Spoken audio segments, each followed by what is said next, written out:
Actually में क्या है ना, बेस नहीं पता है ना कि बेस क्या था, कहाँ से बिहार निकला है।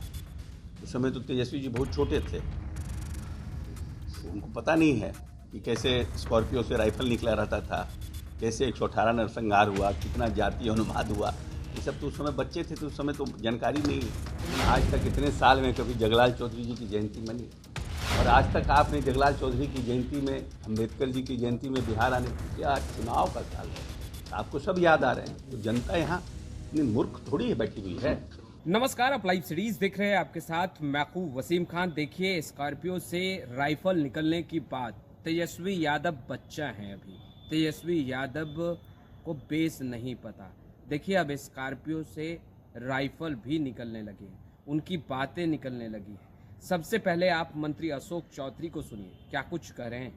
नहीं, ठीक है, इससे आप एक्सपेक्ट नहीं कर सकते हैं कि तेजस्वी जी जाएंगे और राज्यपाल से मिलेंगे और सरकार की बड़ाई करेंगे। ये सब तो ओपोजिशन का अधिकार है, जिस अधिकार का वो प्रयोग कर रहे हैं कि लॉ एंड ऑर्डर है।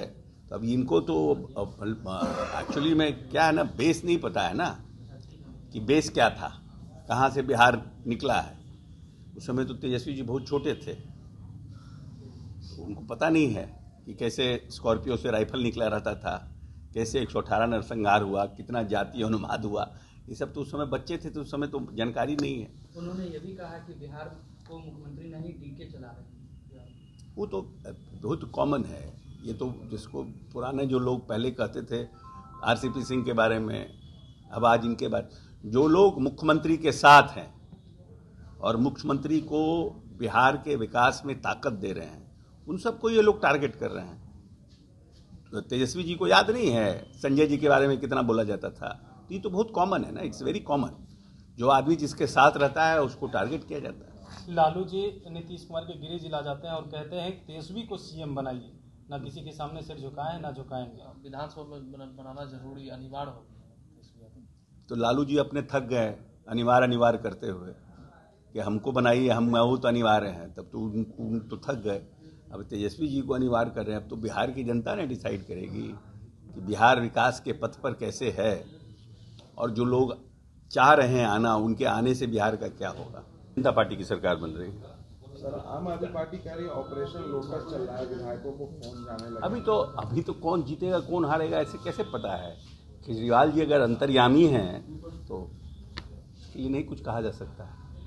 ये तो हाइपोथिकेटेड एंड बेसलेस जिसको बोलता है आरोप है। यू नेवर नो कि who is going to win. हम लोग भी 10 चुनाव लड़े हैं, खुद चुनाव लड़े हैं, हम लोग को पता रहता है क्या कि हम लोग जीत रहे हैं। कॉन्फिडेंस रहता है कि हाँ हम जीत रहे हैं, हम हार रहे हैं, लेकिन श्योरिटी तो किसी को रहती नहीं। तो किसको फोन जाएगा, तो टोटल बेसलेस है। दिल्ली में चुनाव को अब अरविंद केजरीवाल जी श्योर हैं क्यों जीत रहे हैं।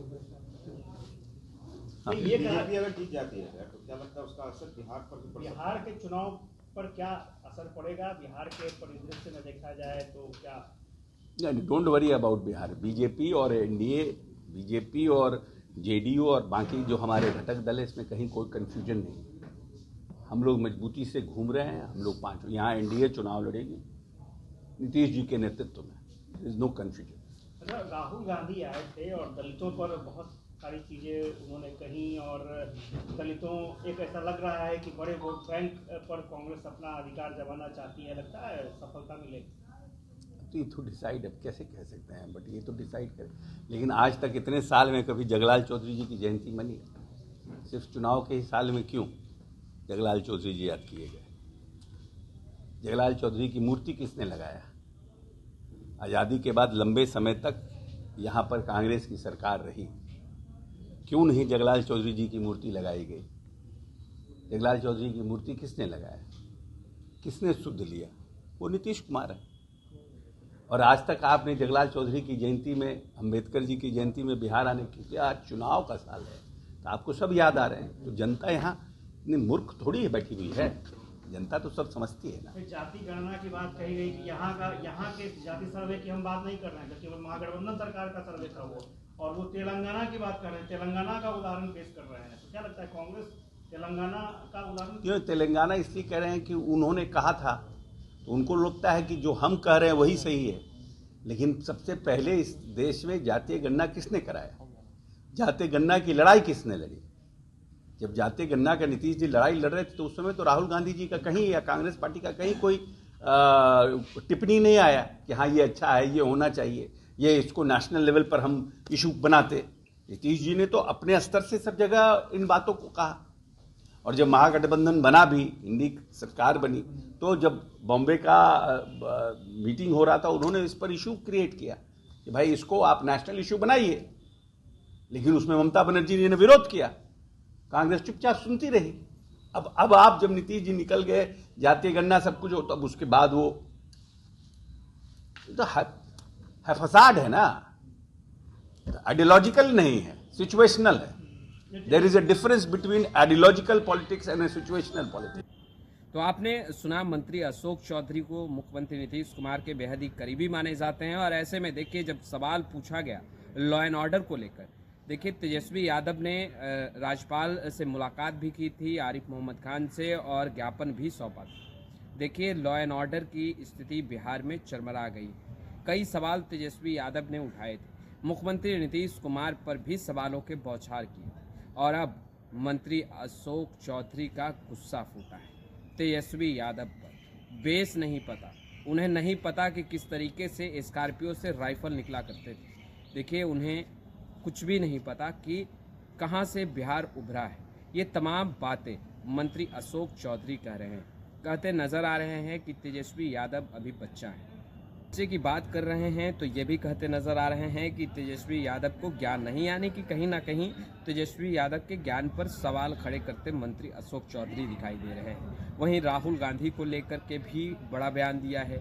देखिए जिस तरीके से सियासत गर्म है, चुनावी वर्ष है, कई सवाल उठ रहे हैं, उन तमाम सवालों का जवाब अब विपक्ष सत्ता पक्ष से खोज रहा है, मगर अब सत्ता पक्ष की तरफ से भी कटाक्ष किए जाने लगे हैं। देखिए जगलाल चौधरी की जयंती में राहुल गांधी पटना पहुंचे थे, और मंत्री अशोक चौधरी ने कहा कि इससे पूर्व में जगलाल चौधरी जी की जयंती क्यों नहीं बनाई गई। चुनावी वर्ष है और कहीं ना कहीं चुनावी लाभ उठाने के लिए इस तरह के कार्यक्रम राहुल गांधी कर रहे हैं। दूसरी तरफ देखा जाए तो देखिए जातीय आधारित जनगणना पर राहुल गांधी ने सवाल खड़े किए। उन्होंने कहा था कि तेलंगाना के तर्ज पर सर्वे होना चाहिए, जातीय आधारित जनगणना होना चाहिए। देखिए बिहार में जातीय आधारित जनगणना हुआ है, और महागठबंधन की जब सरकार 17 महीने की थी उस वक्त ही जातीय आधारित जनगणना करवाया गया था, मगर कहीं ना कहीं राहुल गांधी जातीय आधारित जनगणना को नकारते हुए दिखाई दे रहे हैं, और कहते नजर आ रहे हैं कि बिहार में जो जातीय आधारित जनगणना हुआ है वो वाला जनगणना नहीं, नए स्वरूप से, नए तरीके से जातीय आधारित जनगणना देश में होना चाहिए। देखिए तेजस्वी यादव भी सक्रिय हैं, लगातार सवाल खड़े कर रहे हैं, मगर राहुल गांधी पर अब सवालों का बौछार होने लगा है। मंत्री अशोक चौधरी ने राइफल और स्कॉर्पियो ये तमाम बातें कटाक्ष में तेजस्वी यादव के ऊपर की है, मगर लॉ एंड ऑर्डर पर तो सवाल खड़े हो ही रहे हैं। देखिए बिहार में चाहे बात करें शिक्षा, स्वास्थ्य या लॉ एंड ऑर्डर, ये 3 ऐसे मुद्दे हैं जो हमेशा सवालों के घेरे में रहते हैं। और एक बार फिर तेजस्वी यादव जहां फेसबुक के माध्यम से लाइव आ रहे हैं, लाइव आकर तमाम चीज़ों को दिखा रहे हैं, और राज्यपाल यानी बिहार के गवर्नर आरिफ मोहम्मद खान से भी मुलाकात की। फिलहाल इस वीडियो में इतना ही। अब तक आपने हमारे चैनल को सब्सक्राइब नहीं किया है, तुरंत सब्सक्राइब कर ले। आपका बहुत बहुत शुक्रिया।